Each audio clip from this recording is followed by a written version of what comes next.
ఈ కార్యక్రమానికి వచ్చినటువంటి మీ అందరికీ ముందుగా సుందరయ్య విజ్ఞాన కేంద్రం తరపు నుంచి ప్రత్యేకంగా అభినందనలు తెలియజేస్తా ఉన్నాము.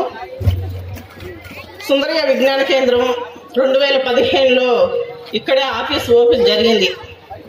ఆ రోజు నుంచి ఈ రోజు వరకు అనేక కార్యక్రమాలు ఆ విజ్ఞాన కేంద్ర ఆధ్వర్యంలో జరగడం చూస్తూనే ఉన్నాం మనం.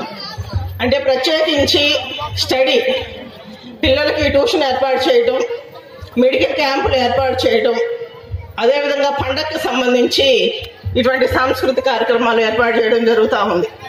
అంటే ఇందాక చెప్పారు శ్రీను గారు, మాకు విరుద్ధంగా కొన్ని పాటలు మేము వేస్తున్నామని. తప్పదు, కాలం మారుతూ ఉంది, మా మంచితో పాటు కొన్ని యాడ్ అవుతూ ఉంటాయి. అయితే ఈ పాటల వల్ల, ఈ కార్యక్రమం వల్ల ఉపయోగం ఏందనేది కొంతమంది ఆలోచించుకోవచ్చు.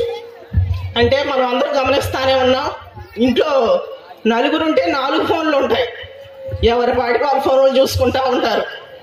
అందులో మంచి రానివ్వండి, చెడు రానివ్వండి. అంటే ఈ ఒక్కరోజు దానికి బ్రేక్ పడింది.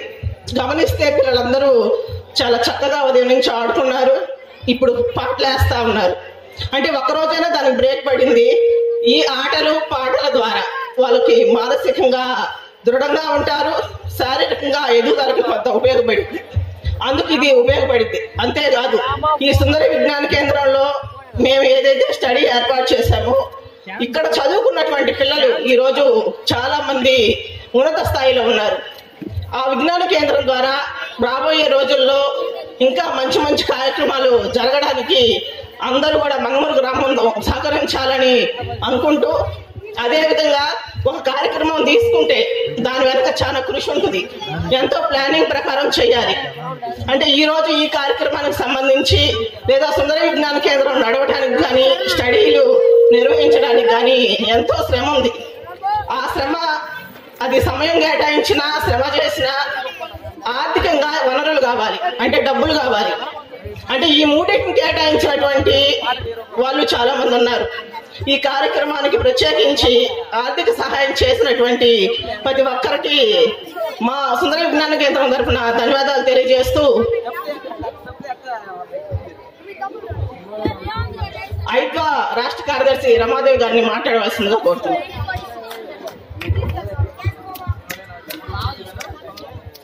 సభాధ్యక్షులు పద్మ గారికి, వేదిక పైన ఉన్న నాయకులు నర్సి వెంకటేశ్వర గారు, శ్రీని గారు, అలాగే ఈ సభకి ఇచ్చేసినటువంటి పెద్దలు, సోదరులందరికీ నా నమస్కారాలు. మీ ముందు అద్భుతమైన ప్రదర్శనలు జరుగుతూ ఉన్నాయి. ఇంతకుముందే సాయి, గీతిక వాళ్ళ కర్రసాముతో ఏమైనా చేయగలం అని చెప్పేసి, అబ్బాయిలే కాదు అమ్మాయిలు కూడా అంతకంటే అద్భుతంగా చేయగలరు అనేది మీ ముందు ప్రదర్శింపు చేశారు. ఇంకా చాలా ప్రదర్శనలు కూడా ఇక్కడ చేయబోతా ఉన్నారు. అమ్మ, పిల్లలు ముందున్న వాళ్ళు కొంచెంసేపు మీరు మాట్లాడకుండా ఉండాలి. మీరు మాట్లాడుతుంటే మీ మాటలు నా చెవిలో పెడుతున్నాయి, నేను మాట్లాడటం కష్టం అవుతుంది. కాబట్టి మీరు కొంచెం సేపు మాట్లాడకుండా ఆగాలి. ఆ తర్వాత మీ ప్రోగ్రాం మళ్ళీ అందరూ చూస్తారు. సంక్రాంతి ఇది వ్యవసాయంతో, ప్రకృతితో ముడిపడినటువంటి ఒక పండగ అనేటటువంటిది మనందరికీ తెలిసిందే. గతంలో పంటలు ఇంటికి వచ్చేటటువంటి సమయంలో, కొత్త పంటలు చేతికి వచ్చేటటువంటి సమయంలో, అలాగే సూర్యుడి గమనం కూడా మారేటటువంటి సమయంలో ఈ వ్యవసాయ పండుగ ఈ కాలంలో మన దేశంలోనే కాదు అనేక చోట్ల ఏదో ఒక రూపంలో ఈ పండుగని జరుపుకునేటటువంటి సాంప్రదాయం ఉంది. మనందరికీ తెలుసు, ఈరోజు సూర్యుడు లేకుండా, ఎండ లేకుండా పంటలు పండవు. సూర్యరశ్మి అనేది పంటలు పండడానికే కాదు, మనుషుల జీవితానికి కూడా చాలా ముఖ్యం. చాలా మంది పెద్దవాళ్ళు ఇప్పుడు కొంచెం 40 ఏళ్ళు దాటిన వెంటనే కాళ్ళు నొప్పులు వస్తున్నాయి, మోకాళ్ళు నొచ్చుకుంటున్నాయి, డి విటమిన్ తగ్గిందని డాక్టర్ గారు చెప్తున్నారు అంటున్నారు. ఈ డి విటమిన్ కూడా సూర్యుడి దగ్గర ఉంటేనే డి విటమిన్ వస్తుంది, కాబట్టి కాసేపు సూర్యుడి దగ్గర ఉండండి అని చెప్పేసి చెప్తున్నారు. పల్లెల్లో ఉన్నటువంటి జనం, కష్టపడేటటువంటి జనం ఆ సూర్యుడితో పాటు నిద్రలేచి ఆ తర్వాత పని పాటలన్నీ చేసుకుని విశ్రాంతి తీసుకునేటటువంటి సమయం మనకు బాగా ఎండలు వచ్చి విశ్రాంతి తీసుకునేటటువంటి సమయం ఉండేది. ఇప్పుడు కాలం మారిపోయింది. 24 గంటలు పని చేయాల్సినటువంటి పరిస్థితి, అర్ధరాత్రులు కూడా పని చేయాల్సినటువంటి పరిస్థితి, ఎండల్లో చెమట కక్కుకుంటూ కూడా పని చేయాల్సినటువంటి పరిస్థితి. ఇవన్నీ కూడా పారిశ్రామికీకరణ, వ్యవసాయాన్ని మించి పరిశ్రమలు వచ్చి వస్తూత్పత్తి వచ్చిన తర్వాత వచ్చినటువంటి ఒక పెద్ద మార్పు. ఈ మార్పును అర్థం చేసుకోవడం కొంచెం కష్టమైన పనే. కానీ ఈ మార్పు ఏమి చేసింది అని చెప్పేసి అంటే, మన ప్రజలకు సంబంధించినటువంటి పండుగలన్నీ కూడా వ్యాపారమయం చేసింది. సంక్రాంతి వచ్చిందంటే అందరం కలిసి ఒక చోట చేరి తెచ్చుకునేటువంటి ధాన్యంతో పిండి వంటలు చేసుకొని, ఇళ్ళకి శుభ్రం చేసుకొని, అందరూ కలిసి ఆటపాట ఆడుకునేటటువంటి సంస్కృతికి భిన్నంగా ఇవాళ కోడి పందాలు వచ్చినాయి, జూదాలు వచ్చినాయి, బెట్టింగ్లు వచ్చినాయి. ఆ తర్వాత అనేకమైనటువంటి సంక్రాంతి పేరిట పోటీలు వస్తాయి, టీవీల్లో సీరియల్స్ వస్తూ ఉంటే వీటికి అంటుకుపోయేటటువంటి జనాభా సంఖ్య చాలా పెరిగింది. ఇలాంటి చోట్ల యువత ముందుకొచ్చి, మహిళలు ముందుకొచ్చి, పిల్లలు ముందుకొచ్చి కొన్ని కార్యక్రమాలు సామూహికంగా ఏర్పాటు చేసుకున్న చోట భిన్నమైనటువంటి ఆలోచన, భిన్నమైనటువంటి సాంప్రదాయాలు, ప్రజల మధ్య సన్నిహిత సంబంధాలు నిలబడేటటువంటి అవకాశం ఉంటుంది. పద్మ మాట్లాడుతూ ముందే చెప్పారు, ఇప్పుడు ఇంట్లో నలుగురు ఉంటే నలుగురికి సెల్ ఫోన్లు ఉంటున్నాయి. ఎవరి ఫోన్ వాళ్ళు చూసుకునేటటువంటి పరిస్థితి వచ్చింది. నాకు ఆశ్చర్యం వేసేది ఏమిటంటే, పెద్దవాళ్ళు ఫోన్లు చూసుకోవడం కాదు, చిన్నపిల్లలకు కూడా ఫోన్లు ఇచ్చి మన పని మనం చేసుకోవడానికి అలవాటు పడిపోతున్నాం. వాడు ఏడుస్తున్నాడు, పిల్లవాడు ఏడుస్తాడు, వాడితో పాటు ఆడుకునేటటువంటి పిల్లలు మన చుట్టూ తగ్గిపోతున్నారు. 10 మంది కలిసి ఒక చోటకు వచ్చేటటువంటి పరిస్థితి కూడా పోయింది. అమ్మా నాన్నకు కూడా తీరుబాట్లేదు. కాబట్టి ఒక ఫోన్ ఇచ్చేస్తే ఆ పిల్లవాడు ఫోన్ చూసుకుంటునో టీవీ చూసుకుంటునో ఏడుపు మర్చిపోతాడు. కాబట్టి ఫోన్ అలవాటు చేస్తున్నాం. ఈరోజు ఫోన్ అలవాటు చేస్తున్న తర్వాత, లేదు టీవీ అలవాటు అయిన తర్వాత వచ్చినటువంటి ఒక కొత్త సంస్కృతి ఏమిటి అని చెప్పేసి అంటే, మన ఇంట్లో అమ్మా నాన్నలతో మాట్లాడుకునే తీరిక పిల్లలకి, పిల్లలతో మాట్లాడుకునే తీరిక అమ్మా నాన్నకి లేకుండా పోతుంది. ఇక ఇరుగు పొరుగుతో మాట్లాడుకునే తీరిక ఎక్కడ ఏమొస్తుంది? మాట్లాడుకుంటే నలుగురు కలిసిమెలిసి ఉంటే ఏమొస్తుంది? ఈరోజు ఒకరి మంచి చెడ్డలు చెప్పుకోవాలనుకున్నా, కష్ట సుఖాలు చెప్పుకోవాలనుకున్నా, మనకి మనం విశ్వాసంతో ముందడుగు వేయాలన్నా, మన ఒక్కరితోనే ఏ పని నడవదు, నలుగురు కలిస్తేనే పని నడుస్తుంది అనేటటువంటి ఆలోచనే కాదు, చుట్టూ జరుగుతున్న కథ అది. మీరు పండించాలా, పంట పండించాలా, పొగాకు వేస్తారు, ఒకరితో ఇద్దరితో అవుతుందా? మీరు ధాన్యం పండించాలా, వరి మొక్క నాటాలా, పెంచాలా, నూర్పిడి చెయ్యాలా, ధాన్యం ఇంటికి తీసుకురావాలా, మిల్లులో ఆడించాలా, అది మన ఇంటికి తీసుకురావాలా, అమ్మ వండి పెట్టాలా, అప్పుడు మాత్రమే అది పరిపూర్ణమవుతుంది. ఎంతమంది శ్రమ ఇముడు ఉంటుంది. మన వంటి మీద రకరకాలైన దుస్తులు కడతాం. పత్తి పండించాలా, పత్తి ఇత్తనం నాటాలా, పెంచాలా, పత్తి తీయాలా, దారం తీయాలా, వస్త్రాన్ని నేయాలా, వస్త్రం తీసుకురావాలా, కుట్టాలా, మన ఇంటి దగ్గర రావాలా, ఎంతమంది శ్రమ ఇమిడి ఉంటుంది. కానీ దానికి భిన్నమైనటువంటి ఆలోచన ధోరణి ఇవాళ మన చుట్టూ ఏర్పడింది. అదేమిటి? ఎవరితో నాకెందుకు, నా సంగతి నేను చూసుకుంటే సరిపోతుంది, నా పిల్లాడు బాగా చదువుకుంటే సరిపోద్ది, మా వాడికి ఫస్ట్ ర్యాంక్ వస్తే సరిపోతుంది, మా వాడికి మంచి ఉద్యోగం వస్తే సరిపోతుంది, నేను బాగా సంపాదించుకుంటే సరిపోతుంది, నాకెవరితో పని లేదు అనేటటువంటి ఒక సంస్కృతిని పెంచి పోషిస్తున్నారు ఇవాళ మన మీద పెత్తనం చేసేటటువంటి కొన్ని శక్తులు, వర్గాలు, ఇవన్నీ కూడా. అవునా కాదా ఆలోచించండి. మనం అందరం కలవకుండా ఏ ఒక్క చిన్న పనైనా అవుతుందా? మీరు ఆలోచించండి. ఏ ఒక్క చిన్న పనైనా మీరు ఆలోచించి చెప్పండి. ఎవరైనా సాధ్యమే ఓ పని చేయడం అని చెప్పేసి. మేము చదువుకునే రోజుల్లో రాబిన్ హుడ్ కథ ఉండేది. ఆ రాబిన్ హుడ్ అనే ఆయన పడవలో వెళ్ళి ఒక దీవిలో తప్పిపోతాడు. ఆయన బతకాలి అంటే చెట్టును కొట్టాలా, చెట్టును కొట్టాలంటే గొడ్డలు కావాలా, ఈ గొడ్డలు ఎక్కడి నుంచి వస్తుంది? ఈ గొడ్డలు కావాలంటే భూమిలో నుంచి ఇనుప ఖనిజం తీయాలా, దాన్ని ఇనుముగా తయారు చేయాలా, దాన్ని కాల్చాలా, ఆ ఇనుముగా తయారు చేసి గొడ్డలుగా చెక్కి దాన్ని తీసుకొస్తే తప్ప అవ్వదు.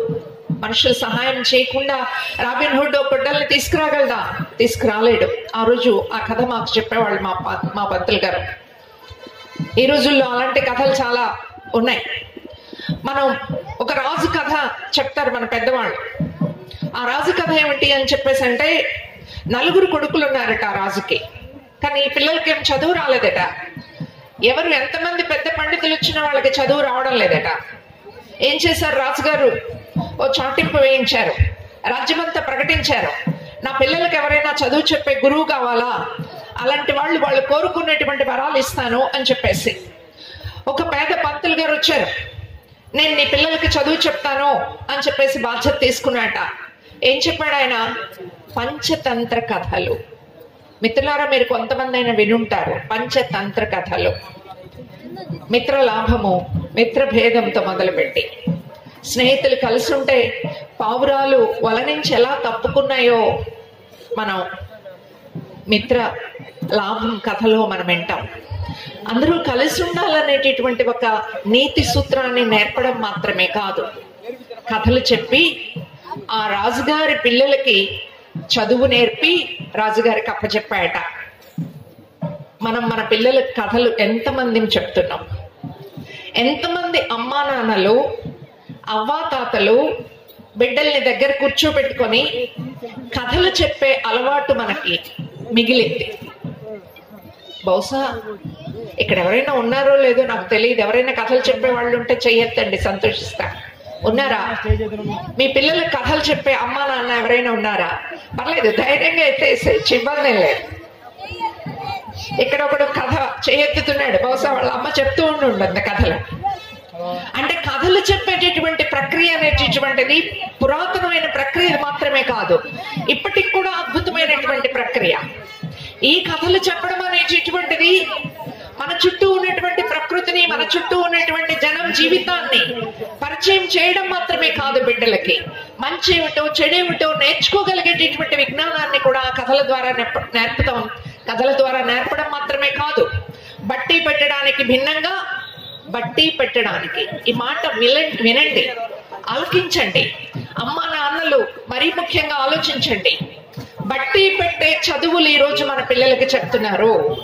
ఈ బట్టి పెట్టే చదువులకు భిన్నంగా, ఈ బట్టి పెట్టే చదువులకు భిన్నంగా ఈ బుర్రతో సొంతంగా ఆలోచించగలిగేటటువంటి చదువుల్ని నేర్పేటటువంటి చదువు లేదు ఈ రోజు మనకి. అందుకనే మీరు మా చైతన్య స్కూల్లో చేరండి, మా నారాయణ స్కూల్లో చేరండి.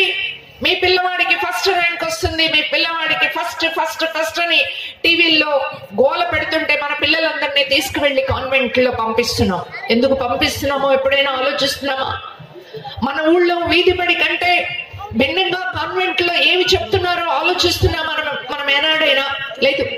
అందరూ పంపిస్తున్నారు, అక్కడికి పంపిస్తే ఇంగ్లీష్ వస్తుంది, అక్కడికి పంపిస్తే పై చదువులు చదువుకుంటారు, ఇంజనీర్లు అవుతారు, డాక్టర్లు అవుతారు, ఉద్యోగాలు వస్తాయి అనేటటువంటి తప్ప అక్కడ ఒక బందిఖానాలో, ఒక జైల్లో వేసినట్లు కూర్చోబెడుతున్నారు. వాళ్ళు చెప్పినటువంటి అక్షరాలు మాత్రమే దిద్దాలా? వాళ్ళు చెప్పిన ప్రశ్న సమాధానం మాత్రమే చెప్పాలా? సొంతంగా ఒక ప్రశ్న వేస్తే, సొంతంగా ఒక జవాబు ఎత్తుక్కోవడానికి సిద్ధపడితే దానికి సమాధానం చెప్పేవాళ్లే లేకపోగా పిల్లల్లో ప్రశ్నని చంపేటటువంటి విద్య, చదువు ఈ రోజు మన పిల్లలు నేర్చుకుంటున్నారు అనేది ఎంతమంది గమనిస్తున్నారో నాకు ఎప్పుడూ ఆశ్చర్యమే కలిగిస్తుంది. ఎందుకు అంటే పసిబిడ్డలు చనిపోవడం, చదవలేక చనిపోవడం, చదవలేక ఆత్మహత్యలు చేసుకోవడం అనేటటువంటిది ఒక 40-50 ఏళ్ల క్రితం లేదు, ఓ 30 ఏళ్ల క్రితం లేదు. ఈ 10-15 ఏళ్లలో మన పిల్లల్ని హాస్టల్స్ కి పంపిస్తుంటే, కాన్వెంట్లకు పంపిస్తూ ఉంటే, నువ్వు చదువుకోవాలి అని చెప్పేసి ఒత్తిడి పెడతా ఉంటే ఆ పిల్లలు గత్యంతరం లేక ఆత్మహత్యలకి నెట్టివేయబడతా ఉంటే, మన ఊళ్ళో మన దగ్గర ఉంటూ ఒక అద్భుతమైన నాణ్యమైనటువంటి చదువుని మనం ఎందుకు ఇవ్వలేకపోతున్నాం? ఇది ప్రభుత్వాలు ఆలోచించాలా? ఇది ప్రభుత్వాలు ఆలోచించకపోతే అమ్మా నాన్నలుగా మనం ఆలోచించాలా? మన బిడ్డల్ని అద్భుతంగా పెంచుకోవాలనుకునేటటువంటి వాళ్ళం ఆలోచించాలా? ఆలోచించటంలా. ఆలోచించాలని చెప్పేసి మేము ప్రయత్నం చేయడమే కాదు, ఈ గ్రామంలో 20 సంవత్సరాలుగా, ఇక్కడ 20 సంవత్సరాలు అయిందా ట్యూషన్ మొదలుపెట్టి? 10 సంవత్సరాల నుంచి ఈ గ్రామంలో క్రమం తప్పకుండా ట్యూషన్ నిర్వహిస్తున్నారని చెప్పేసి విన్నప్పుడు నాకు చాలా సంతోషం వేసింది. ఒక మంచి ప్రయత్నం చేస్తున్నారు అని. ఇక్కడ చదువుకునేటటువంటి పిల్లలు ఒక నాణ్యమైనటువంటి విద్యని చదువుకునేటటువంటి ఒక ప్రయత్నం చేస్తున్నారు అనేది. అయితే ఆ ప్రయత్నం మాత్రమే సరిపోదు. ఎలాంటి ప్రయత్నం కావాలా, ఎలాంటి ప్రయత్నం కావాలా అని చెప్పేసి అంటే ఒక కొత్త తరహాలో స్వతంత్రంగా ఆలోచించుకునేటటువంటి పద్ధతుల్లో తన చుట్టూ ఉన్నటువంటి ప్రకృతిని, తన చుట్టూ ఉన్న పొలాల్ని, తన చుట్టూ ఉన్నటువంటి పంటల్ని, తన చుట్టూ ఉన్నటువంటి తాతల్ని, తన చుట్టూ ఉన్నటువంటి నానమ్మలని, అమ్మమ్మలని అందరినీ కలుపుకొచ్చుకునేటటువంటి ఒక ప్రజా సంస్కృతిని పెంచేటటువంటి కార్యక్రమాలు కావాలా. ఆటలు కావాలి, పాటలు కావాలి, వాళ్ళకి డాన్సులు కావాలి, వాళ్ళు సొంతంగా కథలు చెప్పగలగాలి, రాయగలగాలి, వాళ్ళు బొమ్మలు గీయగలగాలి, వాళ్ళు ఏ శక్తినైనా అందిపుచ్చుకునేటటువంటి శక్తివంతులుగా తయారవ్వాలి. నేను ప్రస్తావించాను కర్రసామ గురించి. వినేష్ ఫోగాట్ ఈ అమ్మాయి పేరు ఎంతమందికి తెలుసో నాకు తెలియదు. మీరు ఎవరైనా డంగల్ సినిమా చూసారా, లేకపోతే గురు సినిమా చూసారా తెలియదు నాకు. చూడకపోతే ఒకసారి చూసేటటువంటి ప్రయత్నం చేయండి. ఆ డంగల్ అనేటటువంటి సినిమాలో 4 అమ్మాయిలు పుడతారు. ఒక హీరోకి, ఒక మల్ల యోధుడికి 4 అమ్మాయిలు. ఆ మల్ల యోధుడు ఏమనుకుంటాడు, ఆయన అంతర్జాతీయ అవార్డు పుచ్చుకోవాలనుకుంటాడు, కానీ సాధ్యం కాల, ఆయన విజయం సాధించలా. నాకు ఒక మగపిల్లవాడు పుడితే ఆ పిల్లవాడిని మల్లయోధుడిని చేస్తాను అనుకుంటాడు, కానీ మగపిల్లవాడు పుట్ల. మొదటిసారి మగపిల్లాడు అనుకున్నాడు, పుట్ల. రెండోసారి, మూడోసారి, నాలుగోసారి 4 అమ్మాయిలే పుడుతుంటే అందరూ ఎగతాళి చేస్తారు. ఆయన కూడా డీలా పడిపోయాడు. ఈ అమ్మాయిలు పుట్టారు, నేను వీళ్ళకి ఏమి నేర్పుతానో, వీళ్ళ చేత ఏం చేయిస్తాను అనుకున్నాడు. మనకు కూడా తెలుసు కదా, చాలా మంది ఇప్పటికి కూడా అమ్మాయిలు వద్దు అబ్బాయిలు కావాలనుకునే వాళ్ళు ఉన్నారు. అమ్మాయిలు గర్భంలో పడితే పిండ దశలోనే చంపేటటువంటి తల్లిదండ్రులు ఉన్నారు, అత్తమామలు ఉన్నారు. ఆడపిల్లల్ని కన్నావు నువ్వు, పుట్టింటికి వెళ్ళిపో అని చెప్పేవాళ్ళు కూడా ఉన్నారు. ఆడపిల్ల లేకపోతే జన్మ లేదు, ఆడపిల్ల లేకపోతే బిడ్డ లేదు. అమ్మకి ఇంకొక ప్రత్యామ్నాయం లేదు. అయినా ఆ అమ్మని అమ్మాయిగా చంపేసేటటువంటి ఒక సంస్కృతి అమ్మాయి మైనస్ అనుకుంటాం. కానీ ఆ మల్లయుద్ధుడు ఏం చేశాడో తెలుసా, తన బిడ్డలకి మల్ల విద్య నేర్పాడు. ఎందుకు నేర్పాడు? ఒకరోజు ఒక ఆమె పోట్లాడటానికి వచ్చింది ఆయన మీద. ఏమని? మీ అమ్మాయిలు మా అబ్బాయిని కొట్టారు, మా అబ్బాయిని కొట్టారు మీ అమ్మాయిలు, ఇలా కొడితే ఎలా మా పిల్లల్ని అని తగదకొచ్చారు. పాపం సర్ది చెప్పాడు ఆయన. సర్ది చెప్పాక కూతుళ్ళని అడిగాడు, ఎలా కొట్టారు మీరు, ఎలా కొట్టారో చూపించారు వాళ్ళు. ఆ ఎలా కొట్టారో చూపించినటువంటి మల్లయోధుడు తన ఆడపిల్లలకి మల్లయోధులుగా శిక్షణ ఇచ్చాడు. ఆ మల్లయోధులు ఇవాళ ప్రపంచంలో జరుగుతున్నటువంటి ఒలింపిక్ క్రీడల్లో మన దేశానికి ఎవరైనా అవార్డులు తీసుకొస్తున్నారు అంటే ఈ ఆడపిల్లలే ముందు నిలబడి అవార్డులు తెస్తున్నారు. అలాంటి అవార్డులు తీసుకొచ్చినటువంటి ఒక అమ్మాయి వినేష్ ఫోగాట్. ఆ వినేష్ ఫోగాట్ ఈ రోజు అవార్డులు తెచ్చుకురావడమే కాదు, ఈ దేశంలో ఆడపిల్లల మీద జరుగుతున్నటువంటి అత్యాచారాన్ని ప్రశ్నించడానికి రోడ్డు మీద వచ్చింది.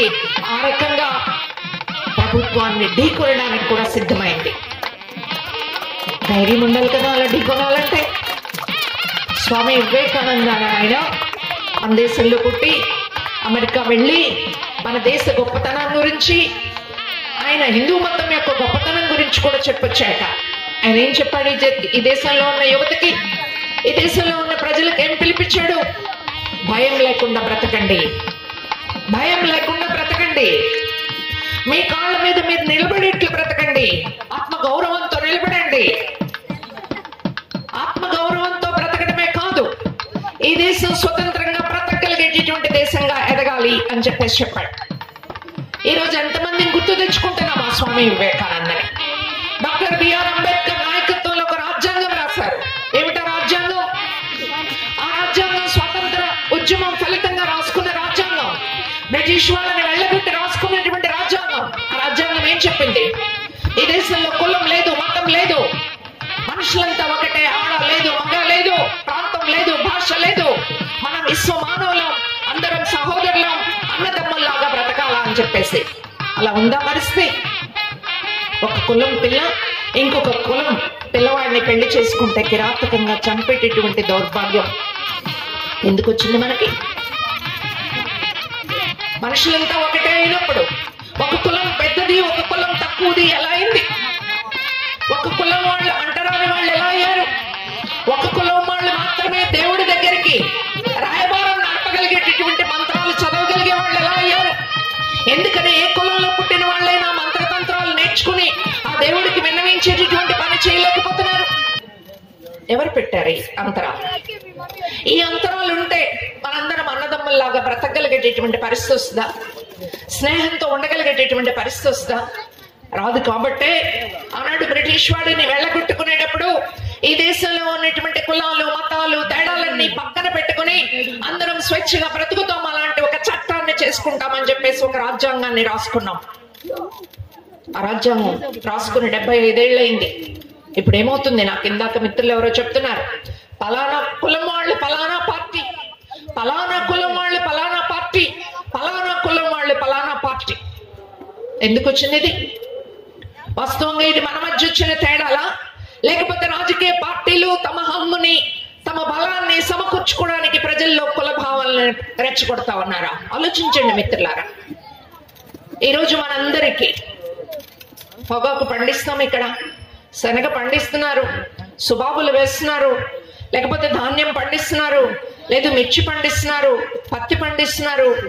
వేసినటువంటి పంటకి, మనం పెట్టిన ఖర్చుకి, మనం చేసిన చాకిరీకి తగినటువంటి ఫలితం, తగినటువంటి గిట్టుబాటు ధర వస్తే రైతులు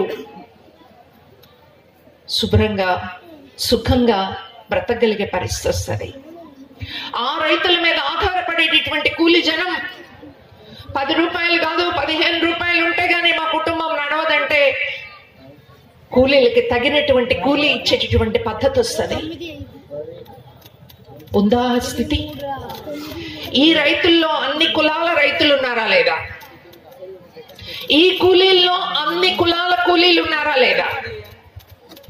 మరి ఒక కులం రైతులకి ఏమైనా గిట్టుబాటు ధర వచ్చి, ఒక కులం పార్టీ అధికారంలో ఉంటే ఆ కులం రైతుల వరకు ఏమైనా గిట్టుబాటు ధరలు వస్తున్నాయా మిత్రులారా?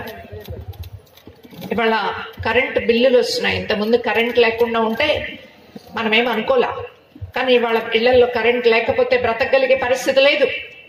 కాబట్టి కరెంట్ అనివార్యం. ఆ కరెంటు వాడుకోవాలా? వాడుకుంటే చేతికి బిల్లు వస్తుంది నెలవారీ. ఎంత బిల్లు వస్తుంది మనకి? గత నెల 400 వస్తే ఈ నెల 600 వస్తుంది, వచ్చే నెల 700 వస్తుంది. ఎందుకు పెరిగిపోతున్నాయి ఈ బిల్లులు? మనందరికీ తెలిసిన కథ ఇప్పుడు చాలా మందికి అర్థమైపోయింది.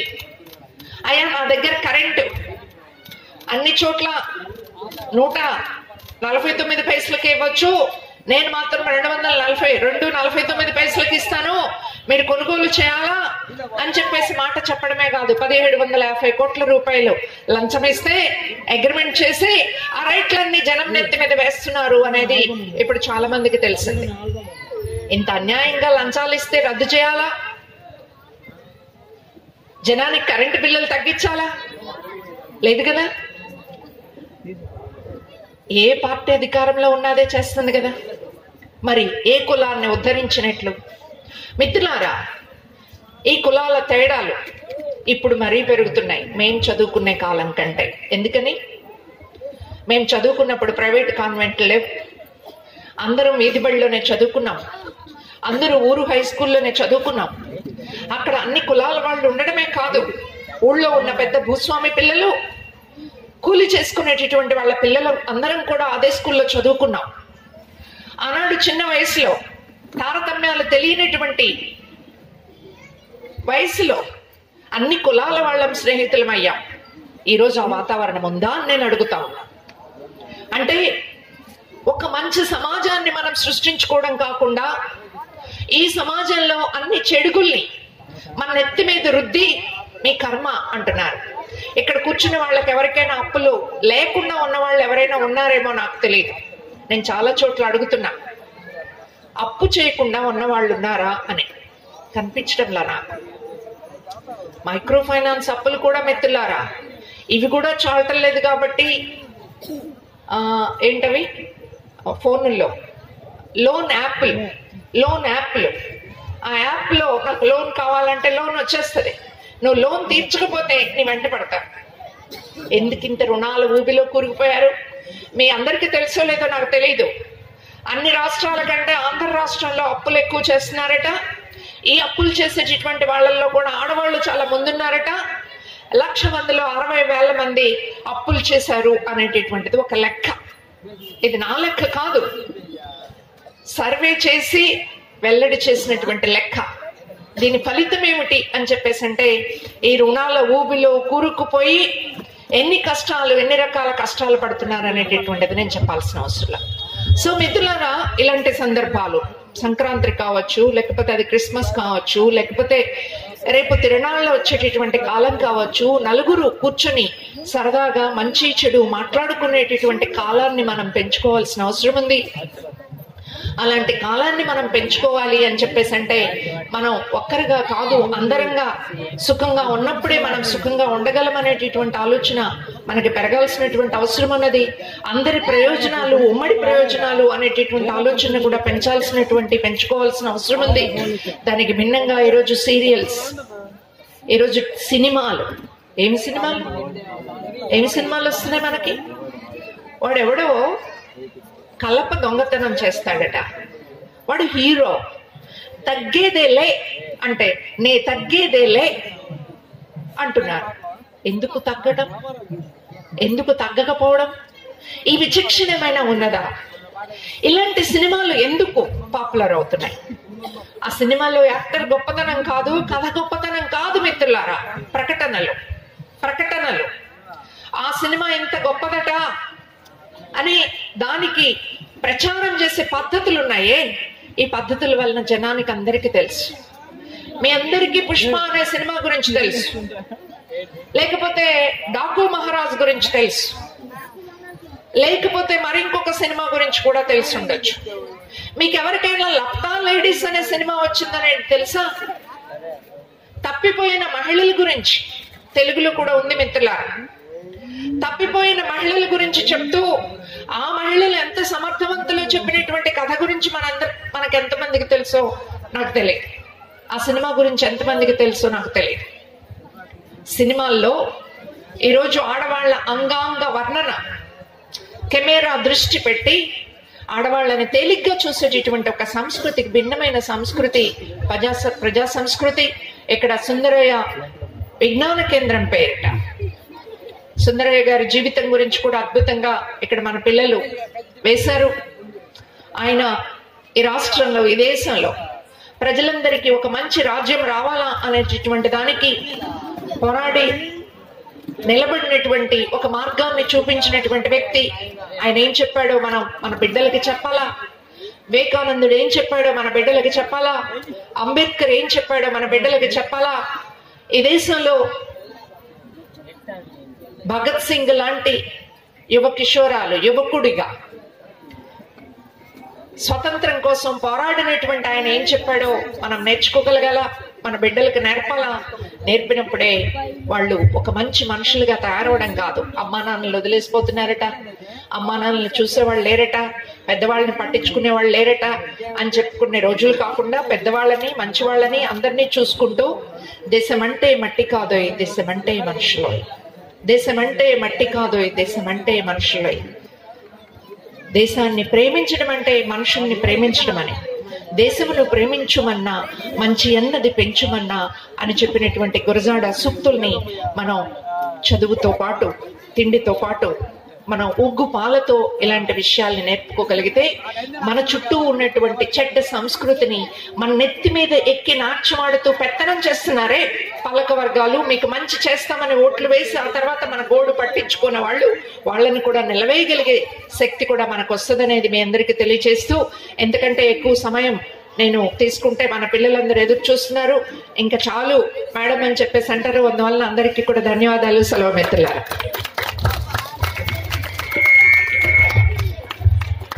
ఇప్పటి వరకు మాట్లాడినటువంటి రమాదేవి గారికి ధన్యవాదాలు. ఇప్పుడు వ్యవసాయ కార్మిక సంఘం జిల్లా నాయకులు నిరసలి వెంకటేశ్వర గారిని మాట్లాడవలసిందిగా కోరుతున్నాం. కార్యక్రమానికి అధ్యక్షత వహించిన పద్మ గారు, మన ఈ కార్యక్రమానికి వచ్చినటువంటి ముఖ్య అతిథి ఐద్వా రాష్ట్ర కార్యదర్శి డి రమాదేవి గారు, అట్లాగే నాగూరు గారు, ఇక్కడ మన శ్రీను, సోదరులారా, ఇప్పుడు దాకా రమాదేవి గారు చాలా విషయాలు చెప్పారు. పిల్లలందరూ కూడా మళ్ళీ డ్యాన్సులు వేయాలని ఎదురు చూస్తూ ఉన్నారు. మీరు కూడా ఆ డ్యాన్సులు చూడాలనేటువంటిది మీ మనసులో కూడా ఉంటుంది. మేము టైము ఎక్కువ తీసుకోను, 2 విషయాలు మాత్రం నేను మాట్లాడతాను. మొదటిది, మంగమూరు గ్రామ ప్రజలకు సంక్రాంతి శుభాకాంక్షలు. సంక్రాంతి సంబరాలు జరుపుకున్నటువంటి మంగమూరు గ్రామ ప్రజలందరికీ అభినందనలు. అంటే సంక్రాంతి సంబరాలు మన గ్రామ సేవల్లో ప్రతి గ్రామంలో జరుగుతూ ఉన్నాయి. ఒక 25 ఏళ్ల క్రితం సంక్రాంతి సంబరాలంటే ఆనాటి ఉన్నటువంటి కళలు, ఆనాడు ఉన్నటువంటి సంస్కృతిని ప్రజలందరికీ తెలియజేస్తూ అక్కడున్నటువంటి ప్రజానీకం సంబరాలు జరుపుకునేటువంటి సంక్రాంతి. అట్లాగే అదే టైంలో ఇప్పుడు కాలాలు మారినాయి, అదే టైంకి పంటలన్నీ కూడా ఇంటికి వచ్చినటువంటి నేపథ్యం ఉన్నటువంటి సంక్రాంతి. ఆ సంక్రాంతిని కొనసాగించేటువంటి క్రమంలో గ్రామాల్లో వచ్చినటువంటి మార్పు దీన్ని ఒక తంతుగా జరుపుకుంటూ పోతూ ఉన్నారు.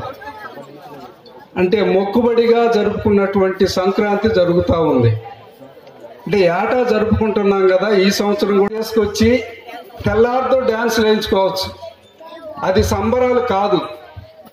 ఈ గ్రామంలోనే మన బిడ్డలు ఇప్పుడు ఈ వేదిక మీద 2-3 దఫాలుగా 25 మంది డ్యాన్స్ వేశారు. 25 మంది తల్లిదండ్రులు, వాళ్ళ బంధువులు, మా పిల్లలు ఇక్కడ ఆటలాడితే పాటలు పాడితే మంచిది అని పంపించి ఇక్కడ ఆటలాడటానికి సహకరించినటువంటి తల్లిదండ్రులు, వాళ్ళని ప్రోత్సహిస్తున్నటువంటి వాళ్ళందరూ ఉంటేనే ఈ సంక్రాంతి సంబరాలు ఇక్కడ జరుగుతూ ఉన్నాయి అనేటువంటిది మనం అర్థం చేసుకోవాలి. భవిష్యత్తులో కూడా జరగాలంటే, ఈ పిల్లలు ఇలాగే కొనసాగాలంటే, పుట్టబోయే బిడ్డలు, ఇప్పుడున్నటువంటి పిల్లలు అందరూ కూడా ఇలాంటి సంస్కృతి ముందుకు తీసుకెళ్లాల్సినటువంటి అవసరం ఉంది. ఎందుకు తీసుకెళ్ళాలి? ఈరోజు గ్రామాల్లో ఉదయం పిల్లవాడికి బ్యాగు తగిలిచ్చి బస్సు ఎక్కిస్తున్నాం. ఆయన సాయంత్రం 5:30-6 వస్తాడు. అక్కడి నుంచి హోంవర్క్ అని చెప్తారు, ఆదివారం ఏదో ఒకటి చెప్తారు. అంటే మొత్తం 7 రోజులు కూడా పిల్లవాడికి చదువుతోటే పని. ఇక చదువు తప్ప వేరే ఎటువంటి ఆలోచన లేకుండా చేస్తూ ఉన్నారు. ఎందుకు వస్తూ ఉంది? ఏమైనా సరే ఈ పిల్లోడు తొందరగా పెరగాలి, ఇంజనీర్ చదవాలి, తర్వాత అమెరికాలో MS చేయాలి, ఆ తర్వాత అమెరికాలో ఉద్యోగం చేయాలి, ఏదో సాఫ్ట్వేర్ ఉద్యోగం చేయాలి. ఇదంతా తొందరగా జరగాలి. ఈ తొందరగా జరిగేటువంటి క్రమంలో ఆ పిల్లవాడి మెదడు ఏ విధంగా ఆలోచిస్తూ ఉంటుంది, ఎటువైపు ఆ మెదడు పోతూ ఉంటుంది. అంటే మేమందరం కూడా గవర్నమెంట్ స్కూల్లోనే కాలేజీల్లోనే చదివాం. అంటే ఆదివారం ఖాళీగా ఉన్నటువంటి పీరియడ్లో ఆడుకుంటూ పరిగెత్తు చదివి, అంటే దృఢంగా తయారైనటువంటి మైండ్ కూడా, ఆలోచనలు కూడా పరిపక్వంగా కలిగి ఉన్నటువంటి వాతావరణం పిల్లల ఆటల్లో పాటల్లో వస్తాయి. అలాంటి వాతావరణం ఈ పండగ సందర్భంగా ఆ పిల్లలకు కలిగిస్తున్నాం అనేటువంటిది కూడా అర్థం చేసుకోవాలి. ఆ విధంగా ఈరోజు మనందరం కూడా రమాదేవి గారు చెప్పారు, ఇలా జరుగుతున్నటువంటి సంస్కృతి, మనం ఇప్పుడు 1-2 పాటలు రకరకాల, అంటే దేశభక్తి గీతాలు, ప్రజల్ని ఆలోచింపజేసేటువంటి గీతాలు కాకుండా భిన్నంగా 1-2 పాటలు వేసాము, మన్నించండి అని చెప్పి మన కమిటీ పిల్లలు అంటున్నారు. అంటే ఒక సాంప్రదాయమైనటువంటి విలువలు కలిగినటువంటి, పద్ధతులు కలిగినటువంటి ఆలోచనలు రేకెత్తించేటువంటి వేదిక ఇది సుందర విజ్ఞాన కేంద్రం. మంచి ఆలోచనలు, ఆత్మీయత, సంబంధాలు కలిగినటువంటి వేదిక సుందర విజ్ఞాన కేంద్రం. అందుకే ఇక్కడ అందరినీ రావడానికి ఇష్టపడతారు, దీన్ని జయప్రదం చేస్తారు. అందుకని ఇలాంటి వేదికల్ని ముందుకు తీసుకెళ్లే విధంగా మీరందరూ ఉన్నారు. కానీ ఇప్పుడున్నటువంటి సంస్కృతి, ఇప్పుడు వచ్చినటువంటి సినిమాలు, వాటిలో ఉన్నటువంటి భాష, ఇవన్నీ చూసుకున్నప్పుడు ఇక్కడికి వచ్చేటువంటి జనం తగ్గుతూ ఉన్నారు. ఆ వైపు చూసేటువంటి జనం పెరుగుతా ఉన్నారు. ఆ సంస్కృతిలో కొట్టుకుపోయి అదే క్రమంలో మొత్తం వాళ్ళు చూపించేటువంటి వ్యాపార ప్రకటనలు వీటన్నిటి చూసి మొత్తం ఈ రోజు కూడా వ్యాపార సంస్కృతిగా మారి ఒకరు బ్రహ్మాండమైనటువంటి వస్తువు కొంటే దానికంటే మించింది కొనాలనేటువంటి పక్క వాళ్ళకి వస్తా ఉంది.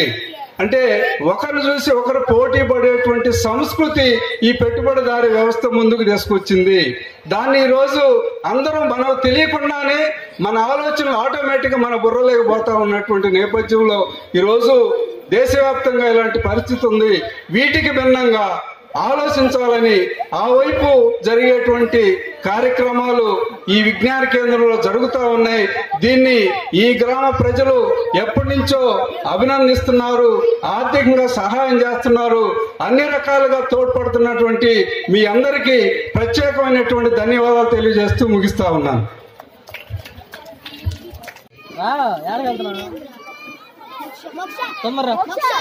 గత 3-4 రోజుల నుంచి కేంద్రంలో పిల్లలందరూ కలిసి నేర్చుకున్నారు. సరే, ఏమేమి చిన్న చిన్న పొరపాట్లు ఉంటే మన్నించాలి. అట్లానే 20 సంవత్సరాల కాలంలో కొంచెం మా బాణికి విరుద్ధమైన సాంస్కృతిక సంవత్సరం నేర్చుకున్నారు. ఎందుకంటే మేము ఎప్పుడు కొంచెం అభ్యుదయ పాటలు దేశభక్తి పాటలు నేర్పుతాం. కానీ ఈ సంవత్సరం మనకు మాస్టర్లు వచ్చిన వాళ్ళు కొత్త తరంగా సినిమా పాటలు నేర్పారు. సరే, ఏమైనా అవి కూడా మీరు చిన్న చిన్న మంచి విషయాలు అనుకొని భావించి ఈ కార్యక్రమాన్ని విజయవంతం చేయాలి. అట్లానే ఈ వేదిక మీదకి ఈరోజు ప్రత్యేకంగా మాట్లాడటానికి రాష్ట్ర ఐద్వా నాయకురాలు రమాదేవి గారిని వారిని వేదిక మీదకి సాదరంగా ఆహ్వానిస్తూ ఉన్నాం.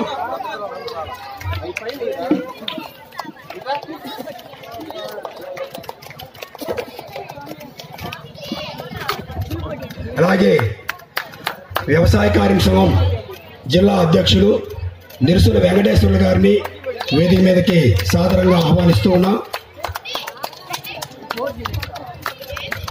ఐద్వా జిల్లా నాయకురాలు షేక్ నాగూర్ గారిని వేదిక మీదకి ఆహ్వానిస్తూ ఉన్నాం. సారీ, పొరపాటు జరిగింది, ఏమనుకోవద్దు. ఈ కార్యక్రమానికి అధ్యక్షతగా మండల ఐద్వా నాయకురాలు బంకా పద్మ గారిని వేదిక మీదకి వచ్చి ఈ కార్యక్రమాన్ని అధ్యక్షత వహించవలసిందిగా కోరుచున్నాం.